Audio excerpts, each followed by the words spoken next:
আসসালামু আলাইকুম। সজীব এগ্রো সিলেটের পক্ষ থেকে সবাইকে শুভেচ্ছা। আমাদের সজীব এগ্রোর আরেকটা নতুন এক্সটেন্ডেড প্লট, আরেকটা আমাদের প্রজেক্টের একটা নতুন প্লট যুক্ত হচ্ছে।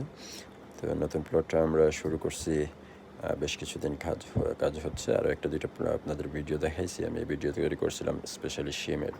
তো আমরা শিম দিয়ে শুরু করছিলাম। এখন আস্তে আস্তে আমরা এখানে বাঁধাকপি করব। সামনে যে প্লটটা দেখা যাচ্ছে ওটা রেডি হচ্ছে বাঁধাকপির জন্য।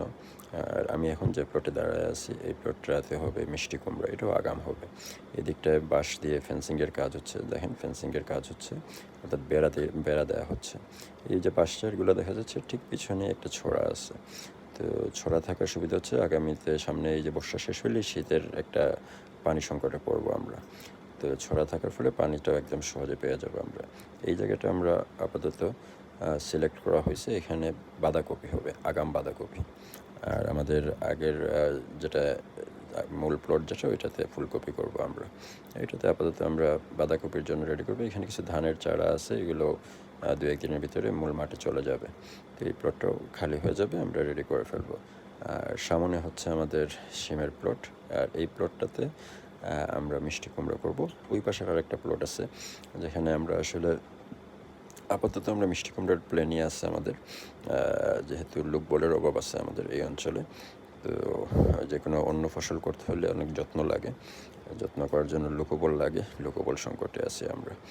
তো আমাদের সিমের প্রজেক্টটা আমি দেখাবো আজকে। এদিকটা আসলে আমি একটা পিছন থেকে ডাকতেছে বারবার যে ওইদিকে কাজ দেখা দেওয়ার জন্য। তো আমি ঝটপট ভিডিও করার চেষ্টা করতেছি, শেষ করে ফেলবো খুব তাড়াতাড়ি। আপনাদেরকে জাস্ট সিমের বিষয়টা একটু দেখাই।